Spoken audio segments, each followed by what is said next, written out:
बिस्मिल्लाहिर्रहमानिर्रहीम। अस्सलामु अलैकुम वरहमतुल्लाहि वबरकातुहू। नहमदुहु व नुसल्ली अला रसूलिहिल करीम। अम्मा बाद। सात ज़मीन और सात आसमान का बयान। मोहतरम नाजरीन, अल्लाह पाक ने ज़मीन और आसमान में जो कुछ भी पैदा फरमाया वो हर चीज़ किसी न किसी मसलहत के तहत पैदा फरमाई। जो कुछ पैदा फरमाया उसका डायरेक्ट या इनडायरेक्ट फ़ायदा इंसान को ही होता है। हमारे मालिक, हमारे खालिक और हमारे राज़िक अल्लाह कुरान पाक में फरमाते हैं, वो अल्लाह ही है जिसने सात आसमान पैदा किए और ऐसी ही ज़मीनें जिनमें उसके हुक्म उतरते रहते हैं, ताकि तुम लोग जान लो कि अल्लाह ताला हर चीज़ पर कादिर है और ये कि वो अपने इल्म से हर चीज़ पर इहाता किया हुआ है। उसके बाद सूरह बकरा के अंदर अल्लाह पाक इरशाद फरमाते हैं, वही तो है जिसने सब चीज़ें जो ज़मीन में हैं तुम्हारे लिए पैदा की। फिर आसमान की तरफ मुतवज्जह हुआ तो उसको ठीक सात आसमान बना दिया और वो हर चीज़ से खबरदार है। इन आयत मुबारका से ये वाज़ेह होता है कि वो आसमान जिसे हम अपनी ज़ाहिरी आंखों से आज देख रहे हैं वो महज एक आसमान तक महदूद नहीं है, बल्कि बिल्कुल उसी तरह के और उसी से मिलते जुलते सात आसमान या कायनात मौजूद हैं जो हमारी नज़रों और सोच से बहुत बहुत दूर है। बिल्कुल इसी तरह से सात ज़मीनों का भी जिक्र किया गया है, जो एक साहब अकल शख्स के दिमाग में ये सवाल ज़रूर पैदा कर सकती है कि तय बतह सात आसमानों से और सात ज़मीनों से दरअसल मुराद क्या है। क्या वाकई ही हमारी इस कायनात के जैसे कई और कायनातें भी वजूद रखती हैं जहां पर इंसानों जैसी या कोई भी और मखलूक वजूद रखती है और यहाँ पर अल्लाह ताला के अहकामात भी नाजिल होते हैं जो कि हमारी मौजूदा कायनात से बिल्कुल अलग और जुदा है, या फिर उससे मुराद ज़मीन के गिर्द मौजूद कुदरती हिफाजती तह है, या फिर ओजोन लेयर वगैरह है जो कि हमारी ज़मीन को हर लम्हा पेश आने वाले बैरूनी खतरात से बचाती हैं और ज़मीन पर ज़िंदगी के वजूद को कायम रखने के लिए इंतहाई ज़रूरी हैं। जहाँ तक आसमान की बात है तो इस बात के अंदर कोई शक नहीं कि सात आसमानों से मुराद हमारे आसमान जैसे छः और जहाँ भी है, जिसका वाज़े तौर पर जिक्र कुरान करीम के अंदर कई मकामात पर किया गया है। कुरान करीम के अंदर 250 से ज़्यादा मकाम पर आसमान का जिक्र किया गया है। अल्लाह पाक इरशाद फरमाते हैं, और हमने तुम्हारे ऊपर सात मजबूत आसमान बनाए। बिल्कुल इसी तरह से अल्लाह पाक ने मजीद फरमाया, सातों आसमानों और ज़मीन के अंदर जो लोग भी हैं सब के सब उसकी तस्बीह बयान करते हैं और मखलूक़ात में कोई भी चीज़ नहीं मगर उसकी तारीफ़ के साथ तस्बीह करती है, लेकिन तुम उसकी तस्बीह को नहीं समझते। बेशक वो बुर्दबार गफ्फार है। यानी कि खालिक के कायनात ने सिर्फ एक नहीं बल्कि सात कायनातें बनाई और उन्हीं कायनातों के अंदर ज़मीन की तरह की ही कई ज़मीनें मौजूद हैं जहाँ पर कई नामालूम मखलूक़ात आबाद हो सकती हैं। जैसा कि हज़रत आदम अलैहिस्सलाम के ज़मीन पर आने से पहले ज़मीन पर जिन्नात आबाद थे। उसके अलावा रसूलुल्लाह सल्लल्लाहु अलैहि वसल्लम का सफ़र मेराज इस बात का वाज़ेह तरीन सबूत है।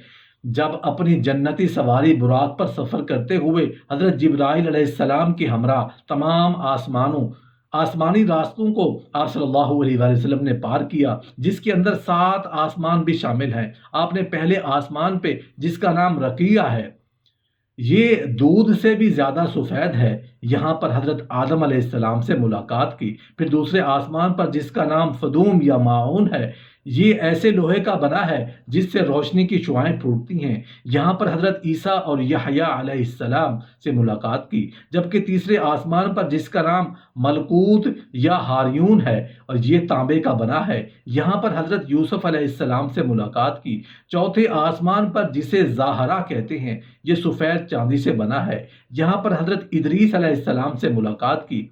पांचवें आसमान पर जिसे मजीना या मसरहरा कहते हैं, ये सुर्ख सोने का है, हज़रत हारून अलैहिस्सलाम से मुलाकात की। छठे आसमान पर जिसका नाम खालिसा है और ये चमकदार मोतियों से बना है, यहाँ पर हज़रत मूसा अलैहिस्सलाम से मुलाकात की। और सातवें आसमान पर जिसका नाम लाबिया या दामिया और ये सुर्ख याकूत से बना है, यहाँ पर हज़रत इब्राहीम अलैहिस्सलाम से मुलाकात की। और इसी जगह पर बैतुल मामूर भी मौजूद है।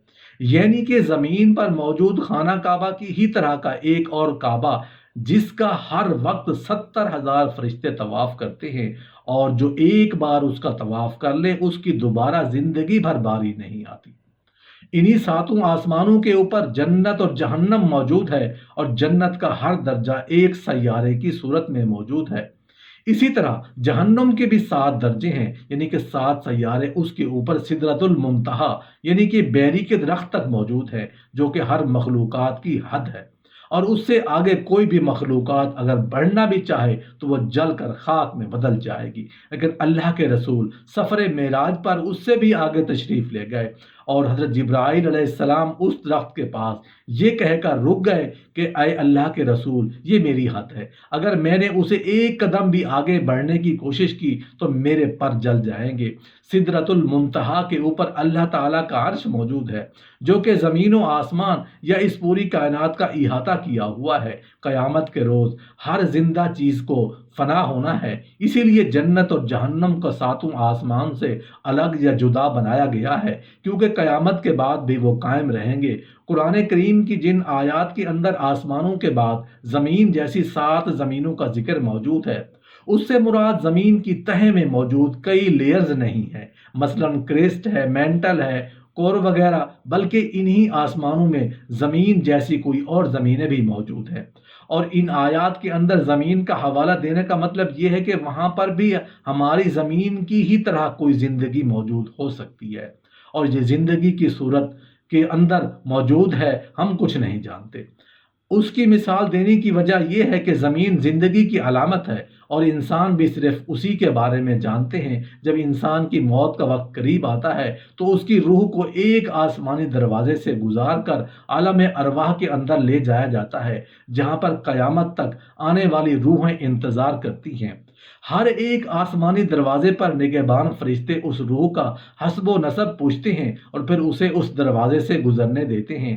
جیسا کہ سفر معراج پر حضرت جبرائیل علیہ السلام نے رسول اللہ صلی اللہ علیہ وآلہ وسلم کا ہر ایک آسمان پر تعارف کروایا، اور ان نگہبان فرشتوں نے خوش آمدید کہہ کر دروازے کھول دیے۔ حدیث مبارکہ کے الفاظ ہیں کہ پہلے آسمان کے مقابلے میں دوسرا آسمان اتنا بڑا ہے جیسے کسی صحرا کے اندر ایک انگوٹھی موجود ہو۔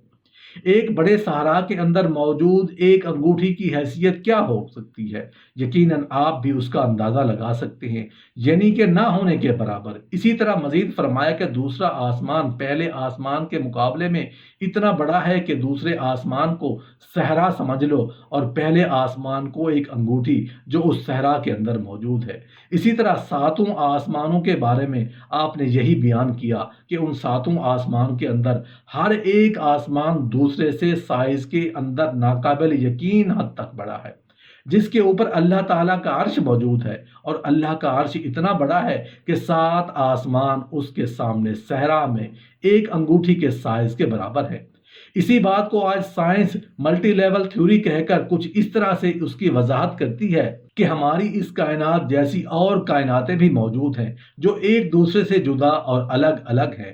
اس پر دنیا کے سبھی سائنسدان یقین رکھتے ہیں، جسے مشہور کازمولوجسٹ ڈاکٹر ایلین گود نے نومیریڈیکل کیلکولیشن سے ثابت کیا اور بتایا کہ جس کائنات کو ہم اب تک سب کچھ سمجھ رہے تھے، وہ دراصل ہماری اس پوری کائنات کا ایک چھوٹا سا ٹکڑا بھی نہیں ہے جسے ہم یونیورس کہتے ہیں، بلکہ اصل کائنات، یعنی کہ ایسی کائنات جسے ہم نہ تو دیکھ سکتے ہیں، نہ ہی اس کا مشاہدہ کر سکتے ہیں، اور نہ کبھی اسے دیکھ پائیں گے، یعنی کہ ایک اور آسمان سے دوسرے آسمان کی دوری، جہاں تک پہنچنے کا وقت ناپنے کے اندر شاید وقت کا پیمانہ ہی کم پڑ جائے، جہاں تک انسان پہنچنے کا تصور بھی نہیں کر سکتا۔ بلکہ حقیقت تو یہ ہے کہ وہ اپنے قریب ترین چاند پر بھی جانے کے قابل نہیں ہو سکا۔